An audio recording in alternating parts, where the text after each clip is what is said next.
नमस्कार दोस्तों, स्वागत है आप सब लोगों का आरपीएससी एग्ज़ाम्स यूट्यूब चैनल पर।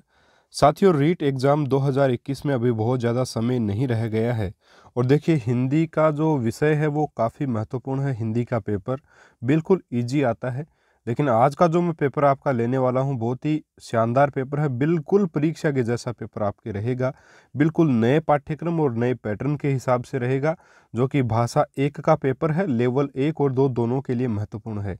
देखिए साथियों, अपनी साइंस की जो सीरीज़ है वो 9 बजे लगातार हर सुबह 9 बजे आपको वीडियो मिलता है। साइंस का टॉपिक वाइज वीडियो अपने चल रहे हैं। बायोलॉजी स्टार्ट 4-5 वीडियो हो भी चुके हैं, तो उसको तो अपन देखिए कंटिन्यू रखेंगे, क्योंकि जाहिर सी बात है अदरवाइज सिलेबस उसका होगा नहीं टॉपिक वाइज साइंस का, है ना।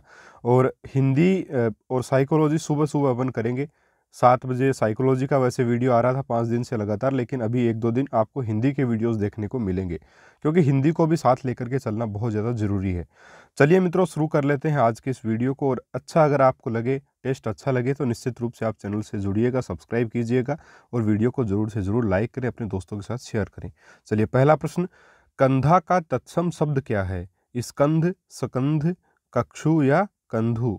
तो मित्रों, इसका जो सही आंसर होगा वो होगा स्कंध। ठीक है, स्कंध जो है वो कंधा का तत्सम शब्द है। कंधा क्या आपका तद्भव शब्द है। पूछ लिया जाए कंधा क्या है? तद्भव। ये तद्भव शब्द होगा। बाकी यहाँ पे जितने भी शब्द दे रखे हैं ये सारे के सारे जो हैं वो आपके तत्सम शब्द ही हैं। ठीक है, तो ऑप्शन है 2 सही होगा मित्रों यहाँ पे, स्कंद। ठीक है, चलिए आगे बढ़ते हैं। अगला है, बहिष्कार का संधि विच्छेद क्या है? वही प्लस सकार, बहिष प्लस अकार, बही प्लस कार, बहिर प्लस कार। तो मित्रों यहाँ पे सही संधि विच्छेद होगा बही प्लस कार। और इसमें विसर्ग संधि होगी, सबको पता है विसर्ग आया हुआ विसर्ग संधि होगी। और नियम क्या कहता है कि ई या ऊ के बाद में अगर आपका क आ जाए, ट आ जाए, प आ जाए, फ आ जाए या ठ आ जाए, तो साथियों जो एक प्रकार से है विसर्ग का क्या हो जाएगा? आधा स हो जाता है विसर्ग का। सॉरी, ये वाला स नहीं, हाँ जी, आपका षटकोण वाला स, ये वाला स जो है वो हो जाता है। ठीक है, विसर्ग का होता है ना। ये थोड़ा सा आपको नियम ध्यान में रखना है। बही प्लस कार है यहाँ पे, ऑप्शन नंबर 3 जो है वो बिल्कुल सही आंसर यहाँ पे रहेगा। चलिए मित्रों, आगे बढ़ते हैं। अगला प्रश्न, मृत्युंजय पद में कौन सा समास है? द्विगु समास, कर्मधारय समास, बहुव्रीहि समास, द्वंद्व समास? ठीक है, तो मृत्युंजय में मित्रों कौन सा समास है? बहुव्रीहि समास आएगा, यानी मृत्यु पर विजय प्राप्त करने वाला। ठीक है, भगवान शिव की यहाँ पे बात की जा रही है, मृत्यु पर विजय प्राप्त करने वाला भगवान शिव। ठीक है, तो विसर्ग का सॉरी, विसर्ग का नहीं, यहाँ पे बहुव्रीहि समास होगा। समास का कौन सा रूप होगा? बहुव्रीहि समास यहाँ पे हो जाएगा। ऑप्शन नंबर 3 मित्रों इसका बिल्कुल सही आंसर आपका रहेगा। और देखिए साथियों, पुत्र होने पर आप सब लोगों ने ढेर सारी बधाइयाँ भेजी, और मैं प्रत्येक व्यक्ति को देखिए अलग अलग थैंक यू नहीं बोल सकता, इसलिए सबको एक साथ बोल रहा हूँ कि आपका बहुत बहुत धन्यवाद। और जो है अभी स्वास्थ्य बिल्कुल ठीक है, अच्छा है।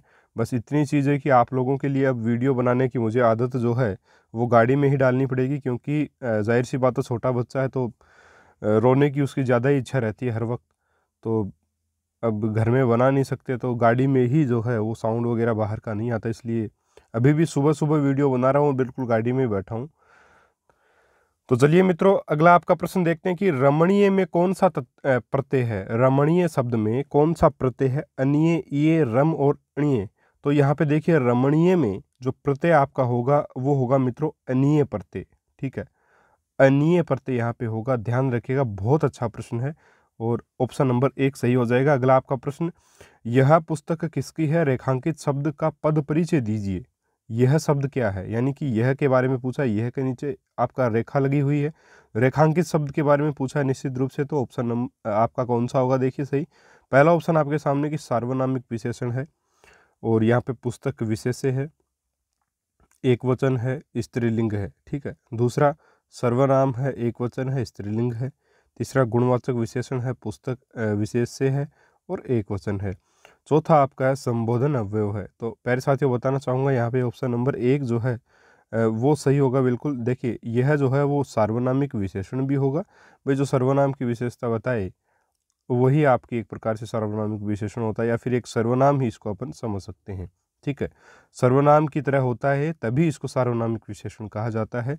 तो यह पुस्तक की विशेषता बता रहा है, यह पुस्तक किसकी है ना, तो पूछा जा रहा है इससे। तो एक प्रकार से पुस्तक के बारे में पूछा जा रहा है, तो ये निश्चित रूप से क्या होगा, स्त्रीलिंग होगा मित्रों, है ना, और एक प्रकार से आपका एक वचन में होगा। तो इसका आंसर जो रहेगा वो ऑप्शन नंबर 1 जो है बिल्कुल सटीक उत्तर इसका जो है वो रहेगा। चलिए आगे बढ़ते हैं, अगला प्रश्न, निम्न में से पुल्लिंग शब्द कौन सा है, रात, बात, गीत और मात। तो देखिए रात निश्चित रूप से क्या है, स्त्रीलिंग शब्द है। बात, अपनी बात कहना, स्त्रीलिंग शब्द है। वह क्या गीत गाया है, गीत गाई नहीं है, गीत गाया है। तो ऑप्शन नंबर 3 जो है वो सही होगा, गीत जो है वो पुल्लिंग शब्द है मित्रों। चलिए आगे बढ़ते हैं, अगला प्रश्न, कुसुम शाम को घर आ गई, इस वाक्य में कौन सा काल है, शाम को घर गई, ठीक है, जा चुकी है, तो हो सकता है रात्रि में ये बात की जा रही हो, या अगले दिन सुबह बात की जा रही हो। तो निश्चित रूप से भूतकाल का तो है, लेकिन सामान्य भूतकाल का है, आसन्न भूतकाल का है, पूर्ण भूतकाल का है, संदिग्ध भूतकाल का है। तो कुसुम शाम को घर गई, तो यहाँ पे संदिग्धता तो कुछ है ही नहीं भाई, जा चुकी है वो। पूर्ण भूतकाल और आसन्न भूतकाल या सामान्य, तो यहाँ पे आंसर रहेगा आपका मित्रों आपका सामान्य भूतकाल, ठीक है, सामान्य भूतकाल यहाँ पे रहेगा, क्योंकि आसन्न भूतकाल में क्या होता है, जो कार्य अभी अभी हुआ है, जो बिल्कुल अभी समाप्ति हुआ है ना, बारिश हो चुकी है, ये भी हो सकता है, मतलब जो कार्य अभी अभी हुआ है वो केवल आपका आसन्न भूतकाल होगा, ठीक है, अदरवाइज आसन्न भूतकाल नहीं होता वहाँ पे। पूर्ण भूतकाल जो भूतकाल में शुरू हुआ और ख़त्म भी हो गया, वो पूर्ण भूतकाल होता है। कुसुम शाम को घर गई, ये सामान्य भूतकाल का आपका वाक्य है, ठीक है मित्रों, ऑप्शन नंबर 1 जो है वो यहाँ पे सही आंसर आपका रहेगा। चलिए आगे बढ़ते हैं, अगला प्रश्न, कारक चिन्ह के प्रयोग के बावजूद इनमें से किस शब्द का बहुवचन नहीं बनाया जा सकता। चाहे किसी भी कारक चिन्ह का उपयोग कर लो, कौन सा ऐसा शब्द है इनमें जिनका बहुवचन ही संभव नहीं है। तो गीत, घी, गीत, घर, सखी, तो बाकी का तो बन सकता है, लेकिन जैसे गीत का गीतों हो सकता है, घर का घरों हो सकता है, सखियाँ हो सकता है, लेकिन यहाँ पे घी जो शब्द है वो घियों भी नहीं हो सकता, घियाँ भी नहीं हो सकता, घी का घी ही रहेगा। तो ऑप्शन नंबर 1 मित्रों बिल्कुल सही उत्तर इसका रहेगा। चलिए आगे बढ़ते हैं, अगला प्रश्न, किस क्रमांक में सभी शुद्ध हैं, सम्मुख, तदोपरांत, दूसरा संप्रति, संस्कृत, तीसरा है आपका तदुपरांत, सम्मुख, और चौथा है माननीय और निरपराधी। तो निम्न में से किस क्रमांक में सभी शुद्ध हैं, ठीक है, तो यहाँ पे आपका ऑप्शन कौन सा सही रहेगा मित्रों, ऑप्शन नंबर 1 सम्मुख और तदोपरांत, ये दोनों बिल्कुल शुद्ध शब्द हैं। तो ऑप्शन नंबर 1 जो है वो यहाँ पे बिल्कुल सही आंसर रहेगा। और देखिए सम्मुख इसी प्रकार से लिखा जाएगा, तदुपरांत नहीं होता, तदोपरांत होता है। तो ऑप्शन नंबर 1 यहाँ पे सही होगा। संस्कृत को इस प्रकार से अपन नहीं लिखते, ठीक है, यहाँ पे तदुपरांत गलत लिख दिया गया है। माननीय नहीं होता, माननीय होता है। तो बाकी तो सारे के सारे गलत हैं, लेकिन ऑप्शन 1 मात्र यहाँ पे सही आंसर है। तो शुद्ध समूह को पूछा है, तो इसलिए ऑप्शन नंबर 1 जो है वो बिल्कुल सही यहाँ पे रहेगा। उम्मीद है साथियों आपको प्रश्न आज के आप काफ़ी पसंद आ रहे होंगे, आपकी काफ़ी हेल्प होगी हिंदी में। चलिए 10वां प्रश्न, राजस्थानी महिलाओं द्वारा पहने जाने वाले रखड़ी आभूषण के लिए सही है। यह आभूषण सर पर बांधा जाता है, यह आभूषण कमर में बांधा जाता है, यह आभूषण कलाई पर बांधा जाता है, या आभूषण पैरों में पहना जाता है। तो जो रखड़ी है मित्रों वो आप सब लोग जानते हो, सर पे बांधे जाने वाला आभूषण है। ऑप्शन नंबर 1 इसका आंसर जो वो हो जाएगा। अगला प्रश्न, विराम चिन्ह की दृष्टि से कौन सा वाक्य शुद्ध है। वह ईमानदार, परिश्रमी, कर्मठ और मृदुभाषी है। दूसरा, उसके पास धन, वैभव, नौकर चाकर आदि सब कुछ है। अगला, हाँ मेरा यही विचार है। और चौथा आपका प्रश्न ऑप्शन है कि आप हमारे घर आना चाहते हैं तो आइए, ठहरना चाहते हैं तो ठहरिए। तो विराम चिन्ह की दृष्टि से कौन सा वाक्य जो है वो मित्रों आपका रहेगा शुद्ध वाक्य, ठीक है, कौन सा वाक्य शुद्ध वाक्य है। तो यहाँ पे आपका आंसर क्या रहेगा, हाँ सॉरी यहाँ पे अशुद्ध वाक्य पूछा गया है, ठीक है, अशुद्ध वाक्य यहाँ पे पूछा गया है, क्योंकि बाकी तो सारे के सारे शुद्ध हैं। हाँ जी, अशुद्ध वाक्य यहाँ पे पूछा गया है मित्रों। वह ईमानदार, परिश्रमी, कर्मठ और मृदुभाषी है। ठीक है, उसके पास धन वैभव नौकर चाकर आदि सब कुछ था। तो ये तो सारे ठीक ही हैं, कोई गलती नहीं है इसमें। लेकिन ऑप्शन नंबर 3 जो है वो गलत है यहाँ पे। अशुद्ध वाक्य कैसे, देखिए, हाँ मेरा यही विचार है, तो हाँ मेरा यही विचार है, हाँ के ऊपर जोर दिया गया है यहाँ पे, तो विस्मयादि बोधक चिन्ह इसके आगे लगना चाहिए था। तो यहाँ पे अपने को अशुद्ध वाक्य पूछा है मित्रों, शुद्ध नहीं पूछा है, अशुद्ध पूछा है। तो ऑप्शन 3 यहाँ पे मित्रों आपका बिल्कुल सही आंसर जो है वो हो जाएगा। चलिए आगे बढ़ लेते हैं। अगला आपका प्रश्न है कि वाक्य के गुणों की श्रेणी में नहीं है आकांक्षा, योग्यता, उद्देश्य और आसक्ति। तो वाक्य के गुण होते हैं साथियों 7-8, आपको पता है, आकांक्षा हो गया, योग्यता हो गई, आसक्ति हो गई, जैसे है ना। तो उद्देश्य जो है, उद्देश्य के लिए मैं बताना चाहूँगा, उद्देश्य साथियों वाक्य का कोई गुण नहीं है। उद्देश्य और विधेय, ठीक है, उद्देश्य और विधेय ये दोनों के दोनों क्या हैं, वाक्य के अंग हैं। वाक्य के क्या हैं, अंग हैं। 2 अंग होते हैं वाक्य में, एक उद्देश्य और एक विधेय। तो आकांक्षा, योग्यता और आसक्ति ये तो आपके गुण हैं। इसके अलावा भी गुण होते हैं, जैसे पदक्रम होता है एक, ठीक है, पदक्रम होता है। इसके अलावा अन्वय होता है साथियों, वाक्य का गुण। इसके अलावा सार्थकता होता है, भाई एक वाक्य में सार्थकता भी होनी चाहिए। तो ये सारे के सारे वाक्य के गुण हैं, लेकिन उद्देश्य और विधेय अंग हैं। तो ऑप्शन 3 होगा यहाँ पे सही आंसर। अगला आपका प्रश्न, नाक का बाल होना मुहावरे का अर्थ है। नाक का बाल होना मुहावरे का क्या अर्थ है? अधिक समीप होना, कष्ट देना, अधिक प्रिय होना या पालतू होना। तो नाक का बाल होना, इसका अर्थ है मित्रों आपका सही आंसर रहेगा अधिक प्रिय होना, ठीक है, अधिक प्रिय होना यहाँ पे सही इसका आंसर जो वो रहेगा। चलिए आगे बढ़ते हैं। अगला प्रश्न, न नो मन तेल होगा न राधा नाचेगी लोकोक्ति का भाव है काम न करने का बहाना बनाना, खूब काम करना, काम से दिल ऊबना या काम में आलस से करना। तो मित्रों यहाँ पे आपका आंसर जो रहेगा वो रहेगा काम न करने का बहाना बनाना। ये होगा, न नो मन तेल होगा न राधा नाचेगी। चलिए आगे बढ़ते हैं। अगला प्रश्न, कौन सा वाक्य शुद्ध है? खेतों में लंबे लंबे घास उगाए। दूसरा, परशुराम की क्रोधाग्नि ने क्षत्रियों को जला दिया। अगला, गलियों को चौड़ा करना आवश्यक है। चौथा, वृक्षों पर कोयल कूक रही है। तो यहाँ पे शुद्ध वाक्य अपने को पूछा है, बिल्कुल शुद्ध वाक्य ही पूछा है, शुद्ध नहीं पूछा है यहाँ पे। क्योंकि यहाँ पे देखेंगे आप कि प्यारे साथियों देखिए 15 के प्रश्न में जो है वो आपका खेतों में लंबे लंबे घास उगाए हैं, ये वाक्य भी अशुद्ध वाक्य है। क्यों? देखिए खेतों में लंबी लंबी घास उगाई है, ये होता सही, लंबी लंबी घास उगाई है, ये सही आंसर इसका होता है ना। फिर है, परशुराम की क्रोधाग्नि ने क्षत्रियों को जला दिया। तो परशुराम की क्रोधाग्नि ने, की बड़ा आता है यहाँ पे, छोटा लगा रखा है, तो ऑप्शन 2 भी नहीं होगा। अगला प्रश्न, गलियों को चौड़ा करना आवश्यक है, इसमें कहीं कोई गलती नहीं है। अगला है, वृक्षों पर कोयल कूक रही है। वृक्षों पर नहीं, वृक्ष पर कोयल कूक रही है। एक समय में एक वृक्ष पर तो बैठ ही सकती है कोयल, 2 पर थोड़ी बैठ सकती है एक समय में। अब इसमें भी अपवाद की चीज़ें हैं कि 2 पेड़ एक साथ मिले हुए हैं तो उस पर तो बैठ ही सकती है, लेकिन सामान्य स्थिति की बात की जाती है हमेशा। तो वृक्षों पर कोयल कूक रही है मित्रों, ये आपका जो है अशुद्ध वाक्य है बिल्कुल। तो ऑप्शन नंबर 3 यहाँ पे बिल्कुल शुद्ध वाक्य होगा। ऑप्शन 3 यहाँ पे आप सही कीजिएगा। चलिए आगे बढ़ते हैं। अगला प्रश्न, समवाय प्रणाली में शिक्षण होता है। समवाय जो प्रणाली है उसमें शिक्षण किस प्रकार से होगा? तो सब लोग जानते हैं कि समवाय प्रणाली जो है उसमें गद्य व पद्य शिक्षण के साथ साथ व्याकरण की शिक्षा दी जाती है। समवाय यानी साथ लेकर के व्याकरण को भी इसमें चला जाता है। तो ऑप्शन डी यहाँ पे सही होगा साथियों। बहुत ही अच्छे प्रश्न है आपके टीचिंग मेथड के भी आज के पेपर में। देखिए बिल्कुल आपके परीक्षा की दृष्टि से आपको यही महसूस होगा कि आप एग्जाम हॉल में बैठ करके परीक्षा दे रहे हैं। बहुत अच्छा पेपर है वास्तव में।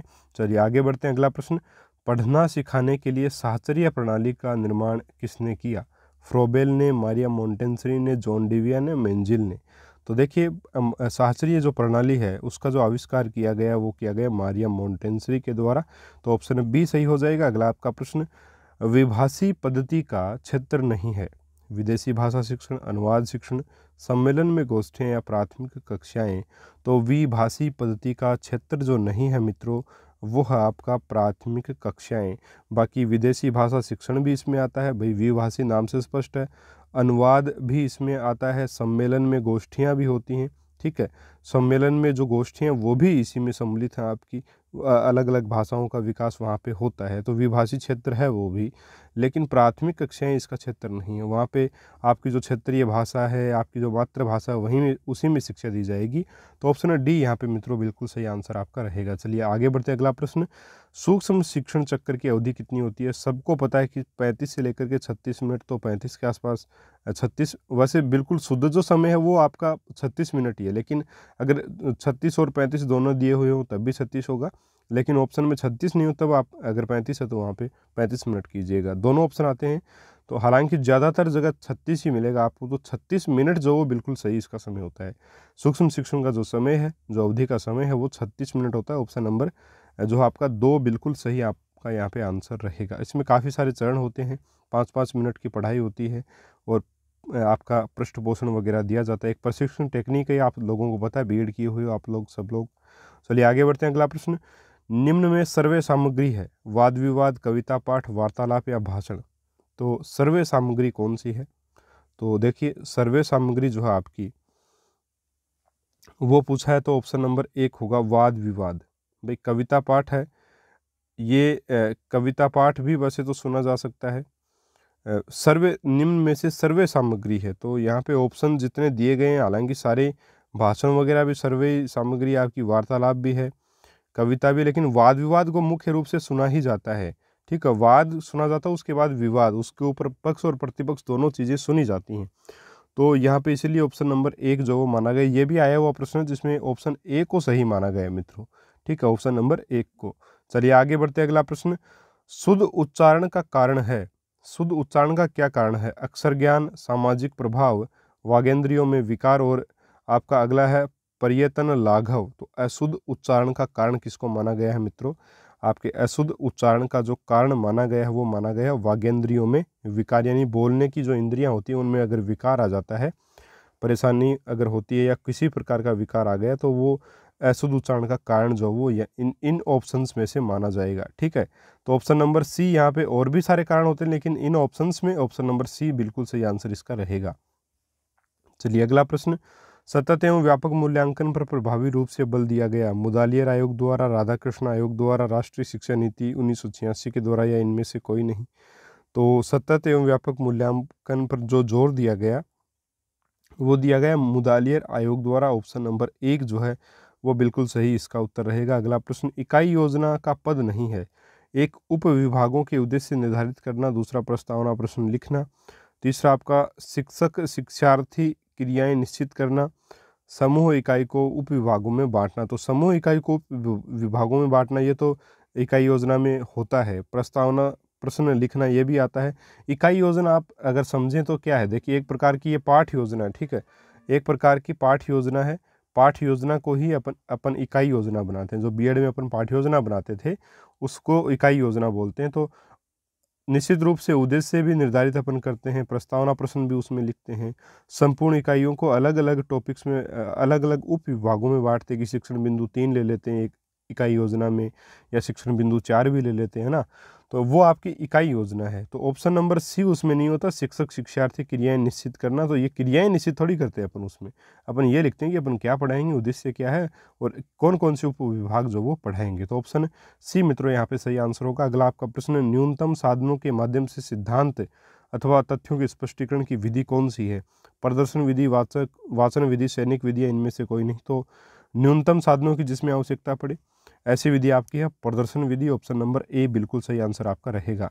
अगला प्रश्न, स्वगति, स्वमूल्यांकन, प्रतिपुष्टि आदि से संबंधित है? अभिकर्मित अनुदेशन विधि, प्रत्यक्ष विधि, श्रुत लेखन अभ्यास विधि, या निगमन विधि?